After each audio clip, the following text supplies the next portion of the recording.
Hello friends, स्वागत है आपका एक बार फिर से। आशा करता हूँ आप सभी सकुशल और स्वस्थ होंगे। आज हमारी कक्षा का टॉपिक रहेगा सर्वनाम। तो देखिएगा, राम पत्थर लिख रहा है और इसकी जगह वह पत्थर लिख रहा है। अब इन दो वाक्यों में ध्यान से देखिएगा, सिर्फ क्या अंतर है कि राम की जगह मैंने वह शब्द का क्या कर दिया, प्रयोग कर दिया। अब राम क्या था, वो एक संज्ञा शब्द था, तो संज्ञा की जगह वह लिख दिया, बाकी सारा एज इट इज है। तो सर्वनाम किसे कहेंगे? तो सर्वनाम की परिभाषा इस एग्जाम्पल से क्लियर हो गई। जो शब्द संज्ञा के स्थान पर प्रयोग होते हैं क्या कहलाएंगे? वो सर्वनाम शब्द कहलाएंगे। तो जो शब्द संज्ञा के स्थान पर प्रयोग होते हैं, तो सर्वनाम के 6 भेद होते हैं। आप इसको ट्रिक के साथ भी याद कर सकते हैं। तो एक क्वेश्चन इसका जरूर रहता है, वो ग्रुप डी सी चाहे कुछ भी आपका सी टेट एस टेट रहे, तो सर्वनाम से आता है। तो इसके लिए एक ट्रिक बताता हूँ आपको याद करने के लिए। अनाप शनाप आप याद रख सकते हैं। अनाप शनाप, तो ये वर्ड याद रखेंगे तो आपको 6 के 6 भेदों के नाम याद हो जाएंगे। आइए देखते हैं। पहला आपका बन जाएगा अनिश्चयवाचक। अनिश्चयवाचक। फिर आपका ना से आप बनाइएगा निश्चयवाचक।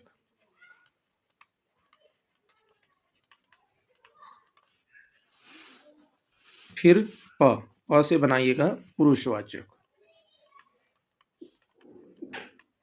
प से पुरुषवाचक बनाइएगा। और श से बनाइएगा संबंधवाचक। और ना से बनाइएगा निजवाचक। तो निजवाचक हो जाएगा। और प से हो जाएगा आपका प्रश्नवाचक। प्रश्नवाचक। तो ये 6 भेद हैं। और देखो, इनको याद करने की एक बहुत आसान ट्रिक मैंने आपको बता दी है, अनाप शनाप। तो अ से अनिश्चयवाचक, ना से निश्चयवाचक, प से पुरुषवाचक, स से संबंधवाचक, ना से निजवाचक और प से प्रश्नवाचक। ये 6 भेद होते हैं सर्वनाम के। आइए इनके बारे में एक बार अच्छे से जान लेते हैं कि इनकी क्या परिभाषा हो सकती है और कौन से एग्जाम्पल आपको देखने। बहुत आसान तरीके से मैं आपको समझा दूंगा। बिल्कुल अगले 5-10 मिनट में आपका ये चैप्टर बिल्कुल क्लियर हो जाएगा। कभी भी आपका सर्वनाम से रिलेटेड कोई भी क्वेश्चन आपका गलत नहीं होगा। तो देखिएगा, इसके नाम में ही परिभाषा है। ए का मतलब कहीं भी सबसे पहले लग जाता है तो नहीं हो जाता है। और निश्चय का मतलब होता है निश्चित ज्ञान। निश्चित ज्ञान। तो जिन सर्वनाम शब्दों से किसी वस्तु, स्थान आदि का निश्चित ज्ञान नहीं होता, निश्चित ज्ञान नहीं होता। तो जिन सर्वनाम शब्दों से किसी व्यक्ति, वस्तु, स्थान आदि का जो निश्चित ज्ञान नहीं होता, वो क्या कहलाते हैं? अनिश्चयवाचक। और अनिश्चयवाचक आपको उदाहरण में बस 2 ही अक्षर देखने को ज्यादा मिलेंगे और यही इसकी पहचान भी है। तो आप इसको केवल कोई और कुछ याद कर लेना अपने आप। जहां भी आपको वाक्य में ये 2 शब्द दिखाई दे, इनसे कोई भी एग्जाम्पल बना दिखाई दे, तो आप अनिश्चयवाचक में आप उसमें चले जाना ऑप्शन में। जैसे दरवाजे पर कोई खड़ा है, दरवाजे पर कोई खड़ा है। तो यहाँ पर कोई आ गया, तो कोई, आप दरवाजे पर कौन खड़ा है इसका निश्चित ज्ञान नहीं है, तो इसलिए ये अनिश्चयवाचक सर्वनाम का उदाहरण है। जैसे आप देखेंगे, दाल में कुछ काला है, दाल में कुछ काला है। ठीक है, तो यहाँ पर दाल में क्या काला है उसका कोई भी पता नहीं चल पा रहा है, तो इसलिए यहाँ पर संशय है। और इससे में जब भी निश्चित ज्ञान नहीं होगा तो वो अनिश्चयवाचक सर्वनाम कहलाएगा। तो आपको 2 ही ध्यान देने हैं। जहां भी आपको वाक्य में कोई और कुछ नजर आएगा तो आपका अनिश्चयवाचक बन जाएगा। उसके बाद निश्चयवाचक, तो इसमें जिन शब्दों से किसी व्यक्ति, वस्तु, स्थान, प्राणी आदि का क्या होता है? निश्चित ज्ञान होता है, निश्चित ज्ञान होता है। ठीक है? तो इसका दूसरा नाम आपका संकेत भी होता है, संकेतवाचक। तो क्योंकि पुरुषवाचक में जब हम एक भेद पढ़ेंगे अन्य पुरुषवाचक, तो इसके एग्ज़ाम्पल वहाँ भी आ जाते हैं, तो इसको संकेत से अगर आप समझेंगे तो बहुत आसान आपको हो जाएगा। ये 4 होते हैं, तो जहाँ भी आपको ये 4 शब्द दिखाई दें, ये है ये और वह है वे। तो ये चारों शब्द जहाँ भी इनके साथ कोई भी उदाहरण बना मिले आपको, तो आपका वो निश्चयवाचक सर्वनाम हो जाएगा। जैसे यह मेरी पुस्तक है, यह मेरी पुस्तक है। तो यह यहाँ पर क्या है, वो निश्चयवाचक है। भई कोई लड़कों को देख रहा है तो ये बच्चे दौड़ रहे हैं आदि जैसे आ जाए, वह मेरी पुस्तक है, ठीक है? तो ऐसे मतलब जो भी है ये वह वे से कोई भी एग्ज़ाम्पल बनेगा तो वो क्या हो जाएगा, निश्चयवाचक सर्वनाम हो जाएगा। ये सबसे मोस्ट इम्पोर्टेंट है, इससे ज़्यादा पूछे जाते हैं पुरुष वाचक सर्वनाम से। तो पुरुषवाचक क्या होता है, जिन सर्वनाम शब्दों से जिन सर्वनाम शब्दों का प्रयोग वक्ता, श्रोता तथा अन्य के लिए किया जाता है, अन्य के लिए किया जाता है। तो ये क्या कहलाते हैं, वो पुरुषवाचक सर्वनाम कहलाते हैं। तो यहाँ पर देखिए 3 शब्द आए हैं, वक्ता, बोलने वाला क्या कहलाता है वक्ता, सुनने वाला क्या कहलाता है श्रोता, और जो वक्ता और श्रोता के बीच में नहीं होता वो क्या कहलाता है, अन्य कहलाता है। तो यहाँ इसके लिए 3 भेद बना दिए, तो ये आपके लिए काफ़ी इम्पोर्टेंट है, इनमें से ज़्यादा पूछा जाता है।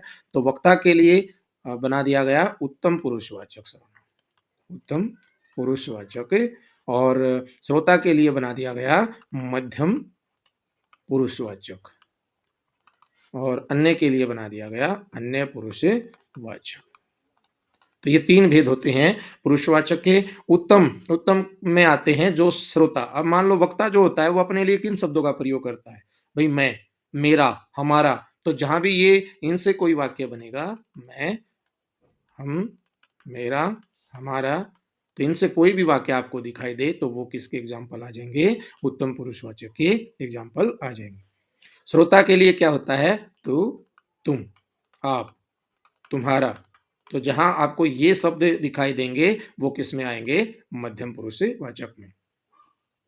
तुम अपनी पुस्तक ले आओ, तो तुम आ गया तो ये हो जाएगा, ठीक है? तो ये मध्यम पुरुषवाचक है। वह, और जो ये होते हैं वह, वे और उनका, ये किस में आते हैं, अन्य।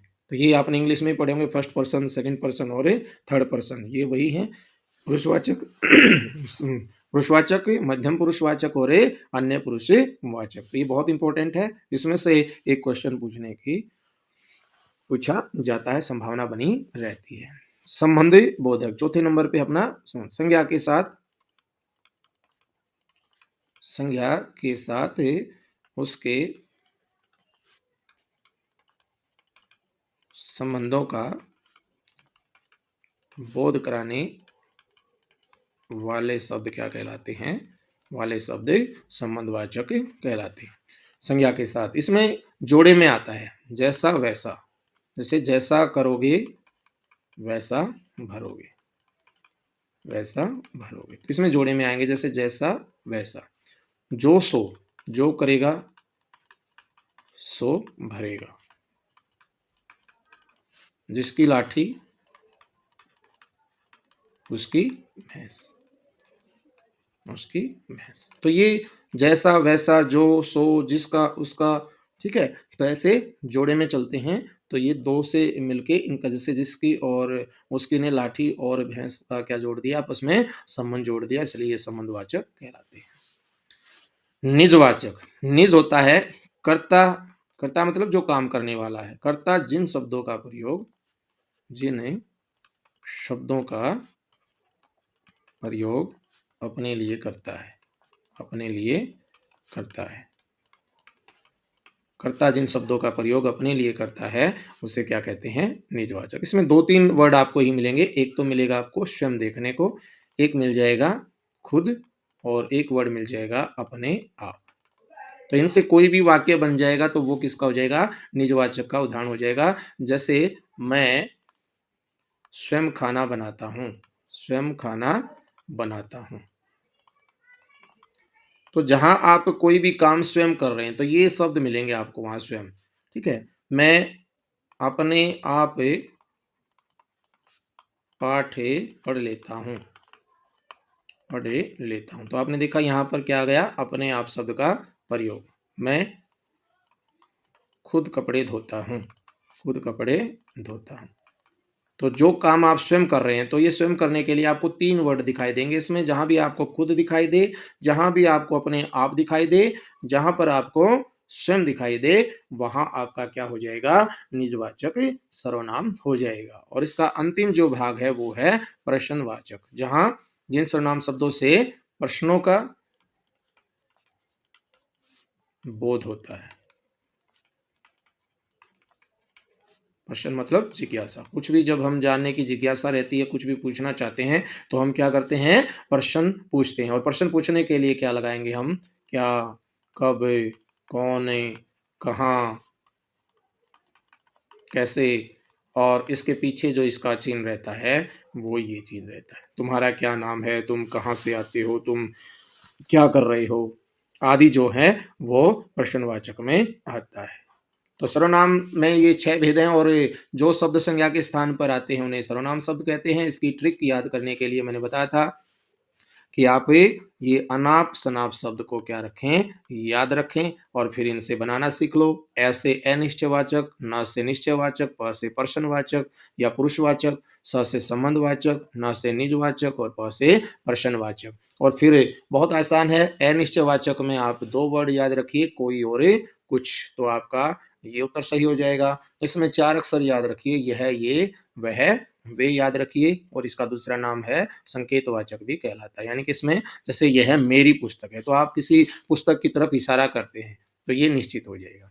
और पुरुषवाचक सबसे ज़्यादा यही पूछा जाता है। तो जिन सर्वनाम शब्दों में वक्ता, श्रोता, अन्य का प्रयोग किया जाता है, 3 भेद उत्तम, उत्तम में मैं वाले जो वाक्य बनेंगे जिनसे, जिसमें 4 वर्ड मैं, हम, मेरा, हमारा, मध्यम में तू, तुम, तुम्हारा और अन्य में वह, वे, उनका और संबंध में जैसा, वैसा, जो, सो, यदि, वह आदि इसमें जोड़े में चलते हैं 2-2 वर्ड का, ठीक है जी।